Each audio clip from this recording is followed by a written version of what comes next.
Modi US के दौरे पे निकले थे, आज वो कंडक्ट हो गए और इसके जो रिजल्ट हैं वो इंडिया के लिए और तमाम इंडियंस के लिए बहुत ज़्यादा फ्रूटफुल रहे। अगर हम बात करें तो ट्रम्प ने मोदी साहब को एक गिफ्ट भी दिया जिसके ऊपर लिखा है द ग्रेट लीडर, और साथ साथ उन्होंने प्रेस कॉन्फ्रेंस में मोदी साहब के लिए बोला कि वो टफर निगोशिएटर है। अगर हम पर्सनैलिटी की बात करें, वो खुद को दुनिया के बेस्ट लीडर मानते हैं, लेकिन अपनी जगह वो बात कर रहे हैं मोदी साहब की, वो टफर निगोशिएटर है। मेगा मेगा मेगा प्रोजेक्ट्स की बात करें तो यूएस और इंडिया जो है अपनी ट्रेड को $500 बिलियन तक जी एक्सटेंड करने की बात कर रहे हैं। डिफेंस कॉपरेशन की बात करेंगे, आर्मी की बात करेंगे, टेक की बात करेंगे, तो बहुत सी जो है डील्स इस वक्त जो है ट्रम्प ने मोदी साहब के सामने रखी। और देखा जाए तो दोनों का ताल्लुक जो है बिजनेस कम्युनिटी से है। ट्रम्प भी बहुत अच्छे बिजनेसमैन और मोदी साहब का ताल्लुक तो गुजरात से आता है, और गुजरात वैसे भी बिजनेस के लिए बड़ी फेमस है। So it is a great achievement for Indian nation as well as for the Prime Minister of India Narendra Modi. और दूसरी बात ये है कि आप ये देखें कि अब 4th वीक चल रहा है प्रेसिडेंट ट्रंप का प्रेसिडेंसी में जी। और उसमें आप ये देख रहे हैं कि इसराइल ने एक मुलाकात जो है वो खुद मांगी थी।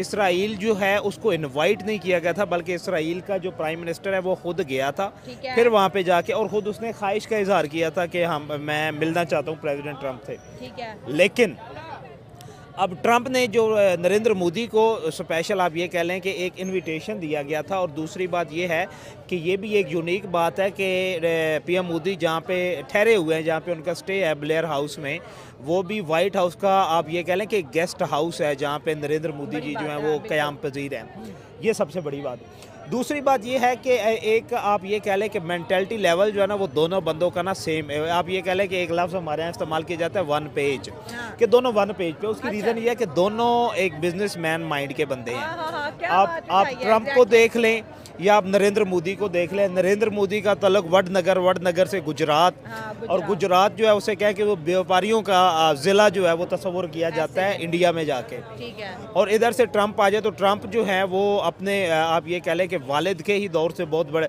उन्होंने बिजनेस में अपनी एंट्री दी, और फिर न्यूयॉर्क में जो उन्होंने पहला ट्रंप टावर बनाया था, तब से उनकी जो बिजनेस पॉपुलैरिटी थी या एक सक्सेसफुल बिजनेसमैन के रूप में वो दुनिया के सामने आए।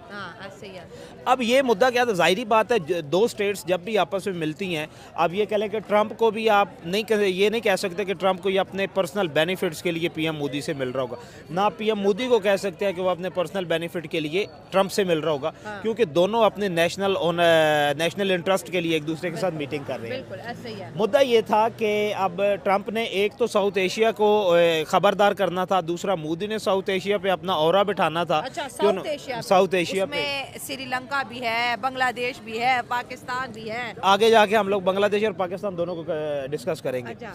अब मोदी ने पहला विजिट करने के बाद यूएस का, और इतना आप ये कह लें कि वार्म प्रोटोकॉल जो कि यूएस की तरफ से दिया गया था, उसके बाद उसने ये ऑरा तो अपना बिठा लिया। अच्छा। अब सेकंड ये था, और दूसरी बात ये है कि पीएम मोदी के साथ जो दो मेन बंदे थे ना, आप ये कह लें कि वो जिस तरह हम लोग कहते हैं ना कि क्रीम कि किसी भी स्टेट की जो इंटेलेक्चुअल क्रीम होती है, उसमें अजीत दोवल जी थे और दूसरे एस जयशंकर थे, जिनका नो डाउट कि मैं बहुत बड़ा उनकी शख्सियत का बड़ा असीर हूँ, जिसे अंग्रेज़ी में आप ये कह सकते हैं कि मैं फ़ैन हूँ एस जयशंकर का। वो दोनों साथ थे। नो डाउट कि ये एक बड़ी एक वाइड होमवर्क के बाद ये मीटिंग जो है वो अरेंज की गई है। अब हुआ क्या है कि अमेरिका को भी सबसे बड़ा अमेरिका को जो अब चैलेंज था ना, वो ये था कि अमेरिका की जो ऑयल एक्सपोर्ट है ना वो कम हो रही थी। अमेरिका को पता था कि आप इससे पहले आप ये देख लें कि जो पहला अमेरिका के प्रेसिडेंट का प्रेसिडेंशियल ऑर्डर था ना, उसमें उन्होंने पहले इलेक्शन से पहले कहता था कि हम एनवायरनमेंट फ्री करेंगे, हम लोग इलेक्ट्रिक व्हीकल्स लेके आएंगे। लेकिन क्योंकि ये सुन के नाजरीन ऑडियंस को भी हैरानगी होगी कि दुनिया में सबसे बड़ा ऑयल प्रोड्यूसर कंट्री जो है वो सऊदी अरेबिया और कोई खलीजी मुल्क नहीं है, बल्कि वो अमेरिका इटसेल्फ है।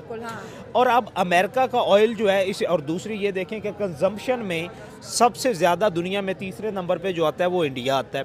अब इंडिया अपनी ऑयल कंजम्पशन का 40% जो है वो रशिया से एक्सपोर्ट का है, इंपोर्ट कर रहा है, और 7% वो ले रहा है अमेरिका से, यूएस से ले रहा है। अब यूएस को, क्योंकि अगर यूएस को इस 40% में से कुछ भी शेयर आप ये टोटल 40% वो अब 100% कंसीडर करें तो उसमें से अगर उसको 30% भी मिल जाता है, यानी कि 8 से 9% भी उसे मिल जाता है, तो ये यूएस के लिए बहुत बड़ी अचीवमेंट होगी। उसकी रीज़न ये है कि बायलैटरल ट्रेड जो है ना, यूएस की साउथ एशिया में बल्कि पूरी दुनिया में सबसे ज़्यादा आप सऊदी अरेबिया के बाद वो अमेरिका के साथ है। ब्रेन ड्रेन का जो कॉन्सेप्ट है वो सबसे ज़्यादा पूरी दुनिया में इंडिया के साथ है। इंडिया के बेहतरीन ब्रेन जो हैं वो यूएस जाते हैं, अमेरिका के पास है, अमेरिका के पास काम कर रहे हैं। और आईटी टेक्नोलॉजी में आपको पता ही है, इंफॉर्मेशन टेक्नोलॉजी में जो ट्रम्प को लाने में भी इंडियंस ही हैं, इंडियंस ही हैं। और ये इंडियन सपोर्ट ना करते तो ट्रम्प शायद दूसरी दफा ना आते। ऐसे ही है, ये जो डिसाइडिंग आप ये कह लेना कि स्टेट्स थी अमेरिका की इलेक्शन में, उन स्टेट्स में आप 7 में से आप स्विंग स्टेट जिसे आप लोग अमेरिकन ज़बान में कहते हैं,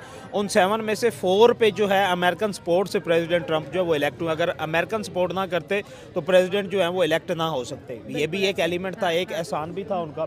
दूसरी बात आप ये देखें कि जो सबसे इंपॉर्टेंट पॉइंट ये था वो ये था कि ट्रम्प खुद को ना आप ये कह लें कि emerging leader of the world वो मानता है खुद को, ठीक है, कि दुनिया माने या ना माने।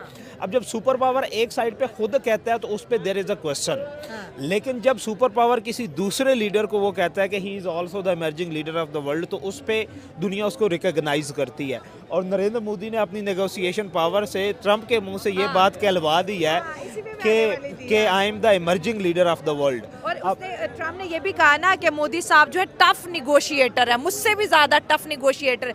अब ये जो निगोशिएट मतलब दोनों के बीच कोई बहसो तकरार हुई है और ट्रम्प हारे हैं वो बहस, वरना ट्रम्प तो कहते हैं मैं नंबर 1 हूँ, I am the only best person in the world. लेकिन आज वो कह रहे हैं कि मोदी साहब आप बड़े अच्छे निगोशिएटर है। दो बिजनेसमैन जब टकराए तो ट्रम्प हार गए। ट्रम्प इसमें कोई शक किस चीज की हुई? बहस मैं बताता हूँ। पहली बहस ये थी कि जारी बात है ट्रेड में सारे एलिमेंट आ जाते हैं। पहली तो ट्रेड पे ये था कि आप ये कह लें कि F-35 जो है ना फाइटर जेट, बड़ा इंपॉर्टेंट, वो लास्ट टर्म जो थी डोनाल्ड ट्रम्प की, तब से इंडिया कोशिश कर रहा था, इंडिया चाहता था कि मैं 5th जनरेशन फाइटर जेट जो है ना वो हमें मिले। और ट्रम्प ने पिछले अपने 4 साल में नहीं दिए। उसके बाद जो बाइडन आए, जो बाइडन से भी वो नहीं खरीद सके।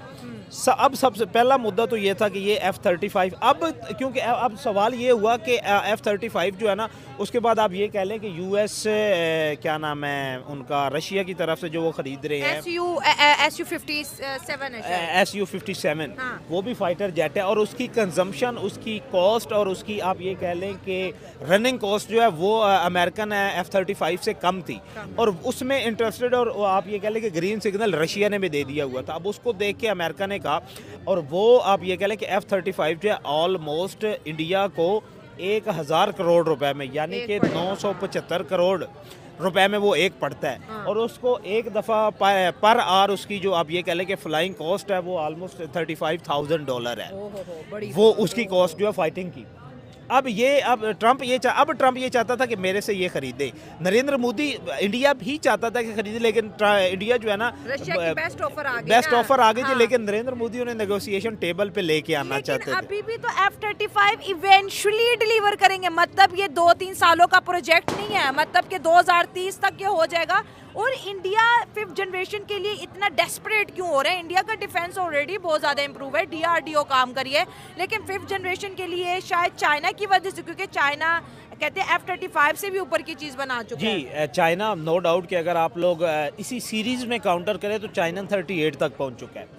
दूसरी बात यह है कि जो इंडिया का एम है ना, इंडिया बनना चाहता है एशियन टाइगर, और वो अपने आप को सेकंड इकोनॉमिक टाइगर जो है वर्ल्ड में वो भी कंसीडर करवाना चाहता है।